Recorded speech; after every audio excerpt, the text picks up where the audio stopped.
Bismillahirrahmanirrahim. Assalamualaikum warahmatullahi wabarakatuh. Alhamdulillah wa syukurillah ala nikmatillah la haula wala quwata illa billah. Asyhadu an la ilaha illallah, asyhadu anna Muhammadan abduhu wa rasuluh. Teman-teman semua apa kabarnya? Aku berdoa semoga sehat selalu, semoga selalu dalam lindungan Allah Subhanahu wa taala dan terus menerus berprasangka dan berbuat baik. Amin. Teman-teman, kemarin waktu kita ada kumpul-kumpul Young Aji Nasional itu ada beberapa peserta yang nanya tentang gimana caranya agar aku tuh bisa dapet guru, dapet orang yang bisa bimbing aku. Terus bagaimana caranya agar kita selesai sama diri kita sendiri. Nah, terus kita masing-masing jawab kan, aku, Mas Rizko, sama Mas Fuad jawab. Tapi aku pribadi aku jawab begini ke dia, di dunia ini itu nggak ada orang yang pengen direpotin gitu. Jadi default-nya manusia itu adalah ya dia pengen sesuatu yang memudahkan untuk bisa memudahkan kehidupannya dia, untuk bisa berjuang bareng gitu. Contoh misalnya, mau nggak sih kamu nikahin orang yang diabetes akut gitu? Atau nggak, mau nggak sih kamu nikahin orang yang dia itu cacat semuanya gitu? Kan enggak ya? Wah ini tapi gimana ya? Aku ngasih contohnya gimana ya? Tapi intinya yang jelas kita tuh nggak suka kalau misalnya ada orang yang tanda kutip malah ngerepotin kita, bukan malah ngebantuin kita. Beda ya, beda cerita ya, beda konteks, beda cerita kalau misalnya awalnya itu baik, awalnya itu normal-normal aja, punya value, terus kemudian terjadi kecelakaan, abis itu kita merawat dia, menjaga dia, itu beda konteks. Tapi sebelum menikah, sebelum ada apa-apa nih, sebelum ada apa-apa, kita kan kebanyakan manusia, umumnya manusia, bahkan aku sendiri itu, aku nggak pengen yang namanya berhubungan sama orang yang tanda kutip tidak bisa memberikan value tidak bisa memberikan value untuk aku. Nah, orang yang nggak bisa memberikan value untuk orang lain, itu tandanya dia tidak memberikan value untuk dirinya sendiri gitu.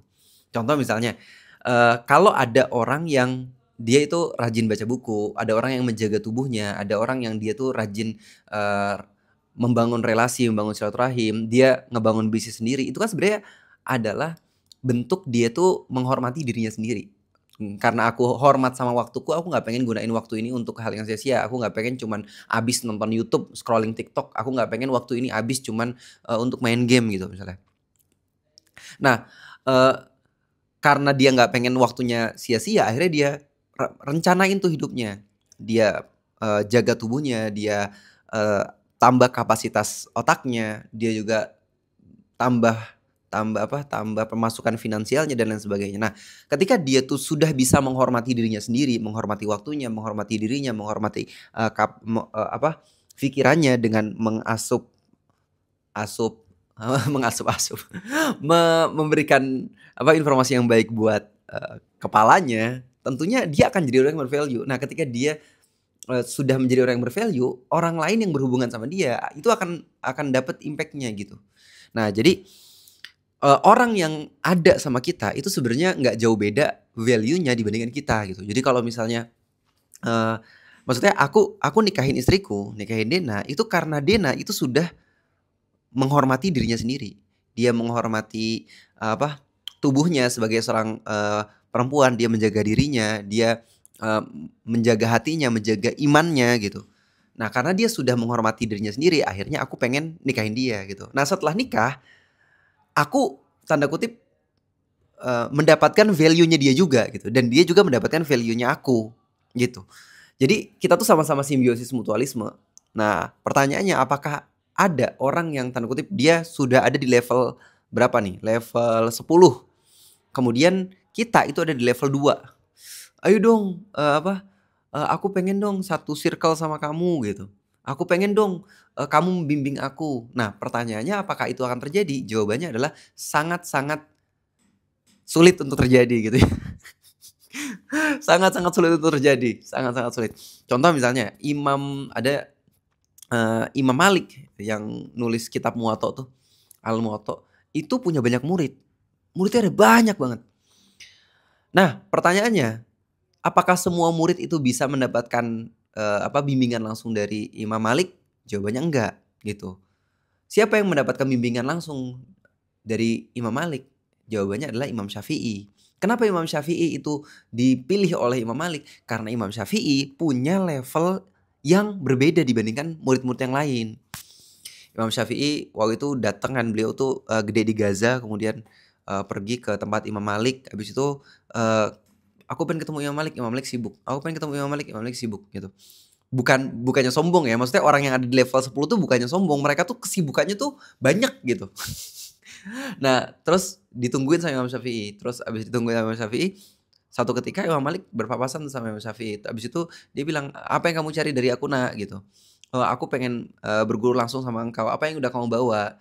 Terus Imam Syafi'i bilang, "Aku sudah hafal sekian ribu syair. Aku sudah hafal Al-Qur'an. Aku sudah hafal sekian ribu hadis dan aku sudah menghafal Al-Muwatta karanganmu." Habis itu kaget Imam Malik, akhirnya diangkatlah jadi murid khusus gitu. Nah, coba sekarang pertanyaannya, bayangin kalau misalnya Imam Syafi'i datang tanpa membawa apapun. Dia datang dengan belum bisa baca Iqra gitu. Iqra belum ada ya, zaman dulu ya. Tapi dia baca Al-Qur'an aja masih terbata-bata gitu misalnya. Apakah Imam Malik itu akan tanda kutip ngurusin dia gitu? Ya Imam Malik ngurusin tapi nggak secara langsung, paling ya udah kalau gitu aku rekomendasiin kamu untuk belajar di sini, aku rekomendasiin untuk kamu belajar di sini gitu. Karena umur guru kita itu kan terbatas gitu. Nah, maka umur yang terbatas itu gimana caranya supaya efektif. Nah, keefektifan itu datang ketika guru kita itu ngelihat kita tuh siap gitu, siap untuk diarahin, siap untuk dibimbing. Jadi kayak gitu. Nah, jadi orang itu akan berkumpul dengan orang-orang yang sama-sama punya value yang sama. Nah, jadi sebelum kita berpikir kayak, "Oh, gimana caranya aku bisa dapat circle yang sebaik itu?" Ya, bervalue itu, ya sebelum kita mikirin gimana caranya kita dapat ke sana, ya kita harus hormatin dulu diri kita gitu. Kita jaga waktu kita tambah kapasitas pengetahuan kita tambah kapasitas kebaikan kita. Lewat apapun, lewat komunitas, lewat kontribusi apapun yang bisa kita kontribusikan. Dan kalau misalnya kita itu impact-nya lebih banyak, impact-nya semakin meluas, otomatis dengan sendirinya kita akan ada kita akan ketarik dengan orang-orang yang satu value, dengan orang-orang yang satu circle gitu. Kalau kita ngeliat misalnya ada orang pengusaha, pasti circle-nya pengusaha-pengusaha tuh. Kalau ngeliat ada orang dakwah, pasti circle-nya pendakwah-pendakwah. Kalau ngelihat ada orang tukang gosip, pasti circle-nya ya orang-orang gosip itu. Nah, jadi fokuslah bukan pada apa yang kamu pengen, tapi fokuslah sama kualitas diri kamu. Karena kalau misalnya kamu fokus sama kualitas diri kamu, apa yang kamu pengen itu insya Allah akan datang gitu. Itu sih yang aku alamin. Jadi kayak gitu teman-teman. Terus yang kedua ngomongin tentang gimana caranya agar kita tuh selesai sama diri kita sendiri. Nah, nomor 2, kayaknya kalau selesai sama diri sendiri itu kayaknya nggak bakal pernah beres ya, nggak akan pernah selesai gitu. Mau sampai kapan kita itu bisa selesai sama diri kita akan selalu dapat masalah selama kita hidup. Dan semakin besar umur kita, semakin dewasa kita, semakin semakin tua kita, itu kita semakin punya banyak tanggungan. Ya kita nggak akan pernah selesai dari hidup kita kok, dari masalah-masalah hidup kita. Sekarang jomblo, masalahnya apa? Misalnya masalahnya ekonomi. Apakah masalah ekonomi itu akan selesai ketika nikah? Justru nambah. Sekarang ngurusin diri sendiri aja masih susah, bangun aja masih susah gitu ya. Apalagi nanti pas udah nikah. Dan nikah kan kita harus ngebimbing orang gitu, atau enggak ya saling menasehati lah gitu dalam kebenaran dan kesabaran pasangan suami istri. Tanggungannya nambah lagi. Itu kan masalah lagi kan. Terus anak, ya tanggungannya nambah lagi. Terus kalau udah nikah kan berarti kita akan punya mertua. Kita akan punya sepupu. Kita akan punya abang ipar, adik ipar. Apakah itu tidak masalah? Masalah juga. Kayaknya sampai kita mati kita akan masalah. Nah, anak kita kecil pas lahir, oke, mungkin kebutuhannya cuman susu sama ya nutrisi kecil-kecil lah. Tapi pas sudah gede kan keinginannya semakin banyak. Dia pengen mainan lah, terus dia juga harus sekolah, kita pikirin sekolahnya. Dia harus ngebutuhin kita harus kasih kebutuhan eksistensialnya dia. Itu kan tambah urusan dan tambah masalah baru. Nah, jadi sebenarnya pada faktanya kita tuh nggak pernah bisa benar-benar selesai sama diri kita. Nah, kita itu akan selesai dengan diri kita ketika kita mencukupkan bahwa, "Oke, ini aku bisa urus, dan aku pengen ngurusin urusan orang," gitu. Aku pengen memberikan impact ke umat gitu, bukan ngurusin orang, tapi pengen memberikan impact untuk umat dengan cara apa? Dengan cara dakwah. Jadi katanya kalau misalnya sesuatu itu enggak kita, masukin ke agenda hidup kita, yaitu menyelesaikan urusan umat, mengedukasi umat, kayaknya itu nggak akan pernah kita lakuin dalam hidup kita gitu. Ya selama-lamanya kita hidup hanya untuk itu, hanya gimana caranya kita nyari uang lebih banyak, uang yang lebih banyak itu, kita fasilitasin diri kita, uang lebih banyak itu kita fasilitasin keluarga kita, uang lebih banyak itu kita, pakai untuk bisa apa, untuk bisa menikmati hidup bareng keluarga kita. Karena, kalau misalnya di kepala kita nggak ada urusan untuk ya, ayo kita kontribusi buat umat gitu, ya selama-lamanya nggak akan terjadi. Serius nggak akan pernah terjadi. Karena itu yang diajarin sama, guru-guru aku gitu. Jadi katanya, dakwah itu adalah poros kehidupan. Jadi kita susah, ya kita dakwah, kita punya, ya kita dakwah gitu. Kita lagi sulit, kita dakwah, kita lagi lapang, kita dakwah, kita lagi sibuk, kita dakwah, kita lagi luang, kita dakwah. Tapi kalau misalnya kita nggak meletakkan dakwah itu bagian dari poros hidup, ya selama-lamanya kita hanya akan ngurusin diri kita sendiri. Jadi selesai dalam hidup itu adalah selesai untuk mencukupi apa yang ada dalam hidup kita dan meletakkan, urusan umat di dalam hidup kita juga. Gimana ya? Masih muter-muter sih. Gimana bahasanya? Ada yang bisa bantu aku di kolom komentar? Jadi selesai dalam hidup adalah ketika kita tuh sudah mulai mau mikirin urusan orang lain atau enggak mau berkontribusi dalam dakwah. Jadi gitu, letakkan dakwah, di dalam hidup kita sambil terus-menerus mendevelop dan menyelesaikan masalah-masalah hidup kita gitu. Jadi kayak gitu teman-teman.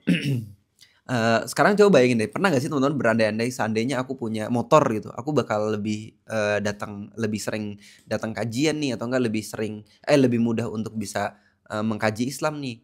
Tapi kalau pada saat datang, kita ya gitu-gitu aja. Jadi sebenarnya yang menentukan diri kita tuh bukan kita tuh punya atau nggak punya, tapi ya mentalitas diri kita, habits kita gitu.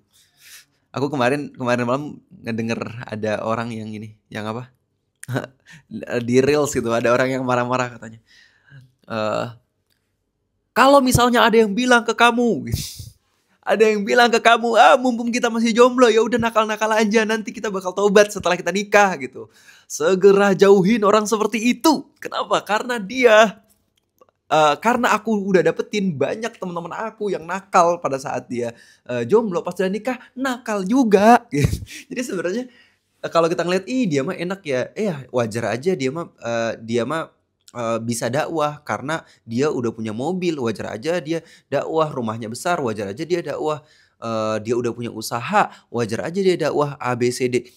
Tahu nggak sih, yang kita lihat itu cuman, luarnya aja, padahal ya mereka itu dakwah punya dari nggak punya itu udah dakwah, pas punya juga dakwah gitu, gitu.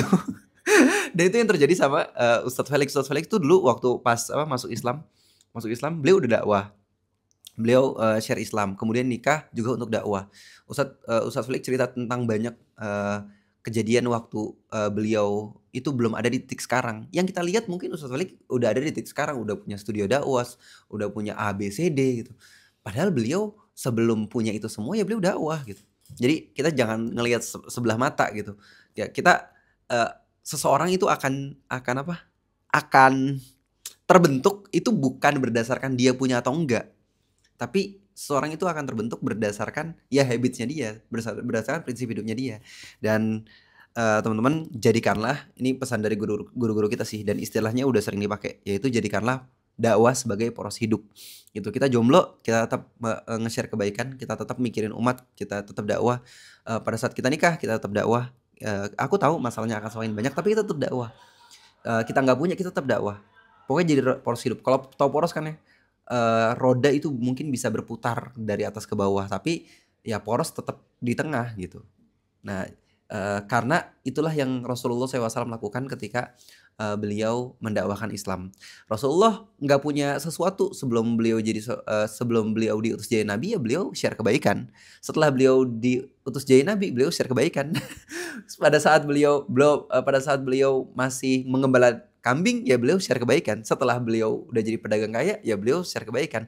Poros hidupnya Rasulullah SAW itu adalah dakwah. Beliau punya istri, beliau dakwah. Beliau belum punya istri, istrinya meninggal, Khadijah radhiyallahu anha, ya beliau tetap dakwah.